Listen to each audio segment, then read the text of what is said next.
Kemudian Al-Badak ni macam yang kita dah baca kat Ismail kan, dia orang anggap Tuhan ni jahil. Tapi sebab apa? Ada yang mengatakan Allah tersilap pilih Abu Bakar sebagai khalifah, ada yang macam-macam lah kan, macam-macam sehingga dia mengatakan Allah itu jahil dan Allah tak tahu, Allah tersilap lah macam-macam kan. Bagi kita itu satu perbuatan yang syirik kan. Sebab apa? Sifat bagi Allah adalah suci dan dia tidak pernah silap dan tidak pernah lalai kan, bagi kita. Seterusnya tidaklah seorang itu mendakwa bahawa ia telah mengumpulkan kawan semuanya sebagaimana diterangkan mereka adalah seorang pembusta. Adakah dia ini tadi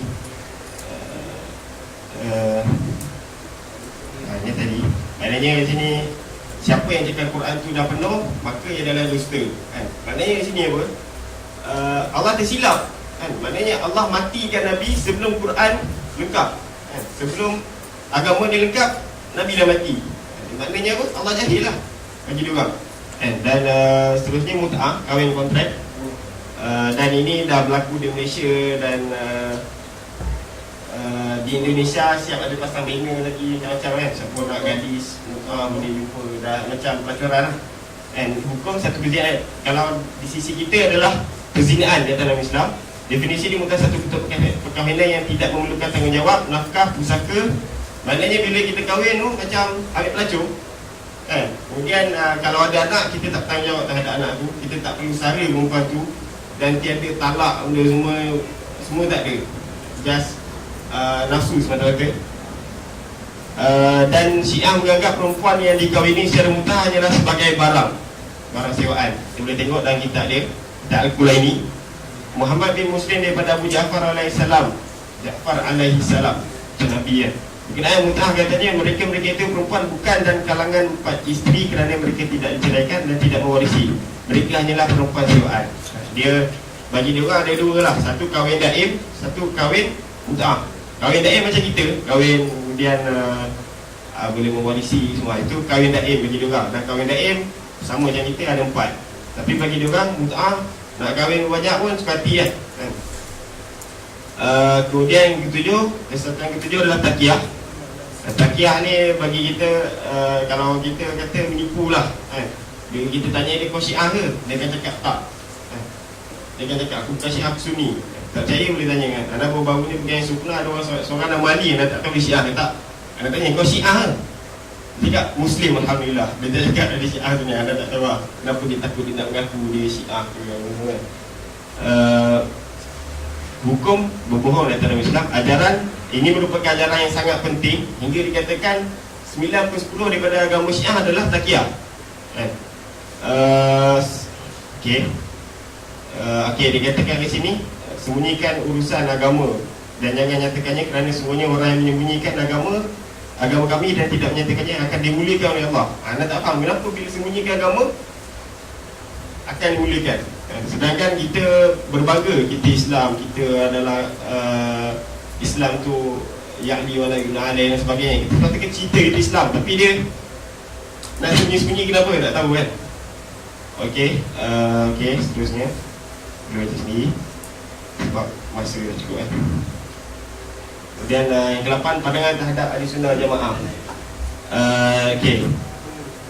Menggelar golongan Ahlussunnah sebagai nasibi yang bermaksud orang yang mengusik Ahlul Bait. Sedangkan bagi kita, kalau siapa yang tengok baru-baru ni kenyataan Syekh Muhammad Hassan, dia mewakili ulama Azhar, ulama Ikhwan, ulama Salafi, ulama Sufi. Di dalam ada dalam itu dia cakap apa, kita bukan memusuhi Ahlul Bait. Dan bagi kita Ali adalah kasih kita. Kita menyayangi Hasan dan Husin, kita menyayangi imam-imam semua tu. Tapi kita tak menyanjung sehingga mereka ni adalah sebagai maksum, sebagai Allah mendekati dengan malaikat dan Nabi. Kita tak beriman macam tu. Tapi bagi dia orang, itulah bagi dia orang kita ni musuh Ahlul Bait. Sebab apa? Sebab kita ni Syiah Yazid bagi dia orang. Kalau dia orang cakap Syiah Yazid lah kita ni. Kita antara perang Yazid dengan Yazid telah bunuh Husin lah. Dia orang ada tulisan macam-macam lah, boleh tengok, boleh kaji nanti. Sahabat kemudian bagi dia orang sahabat adalah An-Nasibi yang pertama, Abu Bakar dan sahabat-sahabat. Maknanya Kurun pertama tu adalah An-Nasibi yang pertama lah, yang paling benci dengan Ahlul Bait kan. Sedangkan Abu Bakar buat apa, kita tak tahu Abu Bakar buat apa kan terhadap Ahlul Bait. Sedangkan bila kita tengok Abu Bakar lah orang yang pertama yang mempercayai Nabi dengan dalam kisah Isra Mi'raj. Dia yang menemani Nabi ketika hijrah, dia yang macam-macam dia buat kan. Tapi tak tahu kenapa Abu Bakar yang dimangsa kat sini kan. Kemudian Ahli Sunnah, okey. Kemudian kita ni semua adalah An-Nasibi selepas sahabat-sahabat. Daripada Abu Abdullah alaihissalam katanya, jangan mandi dari telaga yang berhimpun padanya air mandian, dari bilik mandi.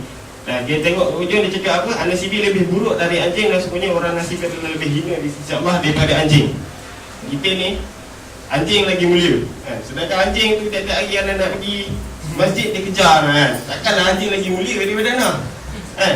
Umpama dia lah macam tu kan? Rumusan ulama. Okey, ajaran Syiah pada hakikatnya adalah ajaran Yahudi yang dihubungkan kepada Ahli Bait, iaitu atas nama Islam. Macam Siddiq cakap tadi, Abdullah bin Sabah kan,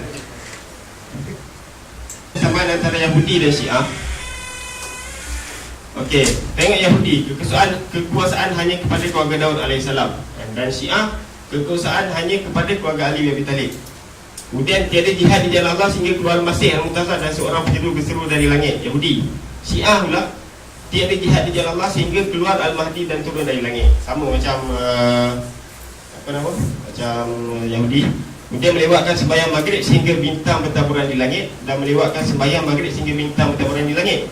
Dan diorang sangat mengkritik kan. Kalau ada kawan-kawan Syiah cuba tanya, dia akhirnya akan tanya perkara-perkara buruk fake lah. Cakap, kenapa korang buka puasa time maghrib, sedangkan Quran cakap apa? Buka puasa time malam. Bagi diorang malam bila bintang bertaburan di langit. Dia nak cakap kita sesat lah, macam lah kan. Kemudian tidak jatuh talak 3. Bagi diorang perkahwinan tiada talak 3 lah.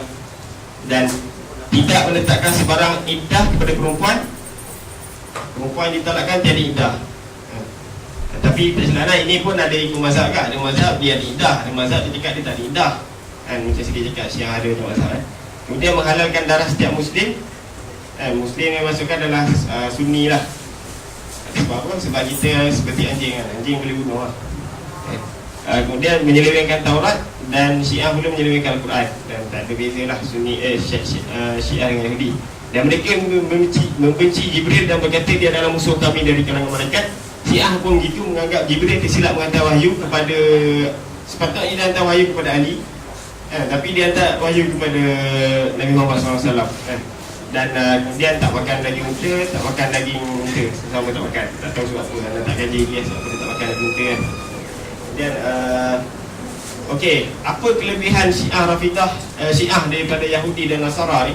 Kalau Yahudi, kita tanya Yahudi, okey, Yahudi dan Nasara punya dua ciri yang mengatasi Rafidah. Jika Yahudi ditanya tentang siapakah yang terbaik dan dari kalangan ahli agama kamu, mereka akan jawab sahabat-sahabat Musa. Bagi Yahudi yang terbaik di kalangan ahli agama adalah sahabat-sahabat Musa. Dan bagi Nasara, yang terbaik di kalangan ahli agama mereka adalah sahabat-sahabat Isa. Tapi bagi Yahudi, yang paling buruk bagi dia orang dalam agama dia adalah sahabat-sahabat Nabi Muhammad SAW. Yang lagi jahat daripada Yahudi dan Nasara. Tak tahu lah, ini lah maksud dia. Okey, kita tengok pandangan ulama'. Pandangan ulama' terhadap Syiah. Kita tengok Imam Syafi'i tidak pernah melihat golongan menurut hawa nafsu yang lebih penipu dari golongan Syiah. Takiyah dia. Kemudian Imam Abdullah bin Al-Mubarak, agama itu bagi ahli hadis percakapan dan perkhayalan, bagi ahli falsafah dan penipuan bagi golongan Syiah. Anda tak nak hurai ahli hadis dan juga falsafah, tapi bagi tengok Syiah dia cakap penipu. Syiah memang terkenal dengan sifat penipu. Dan Imam Tahawi mengatakan kita mengasihi sahabat-sahabat Rasulullah dan kita tak melebihkan kasih terhadap seorang sahabat daripada yang sepatutnya. Kita juga tak mensucikan mereka daripada melakukan kesalahan. Kita meraih siapa yang dibuka oleh Rasulullah kerana kesalahan mereka. Kita tidak menyebut mereka melainkan dengan kebaikan. Kasih kepada mereka adalah dari agama, iman dan ihsan, dan kemarahan terhadap mereka adalah kufur, munafik dan zalim. Maknanya Syiah lah. Syiah dia marah kepada sahabat, dia mengkafirkan sahabat kan. Sedangkan stand kita kepada sahabat sebab kita mengasihi sahabat, menyayangi sahabat, mencontohi sahabat dan sebagainya. Kemudian Ustaz Abu Alam Mauludi dia memuji kitab memuji kitab yang menulis tentang kesihatan Syiah. Maknanya dia menyokonglah terhadap membantara Syiah ni. Kemudian okey, mereka itu pada dakwaan kesederhanaan macam Siddiq cakap tadi lah, wasatiyah. Tapi wasatiyah dia orang macam mana? Dia membenci sahabat, cerca Aisyah dan sebagainya, dan lain-lain tu nanti ada banyak boleh tengok.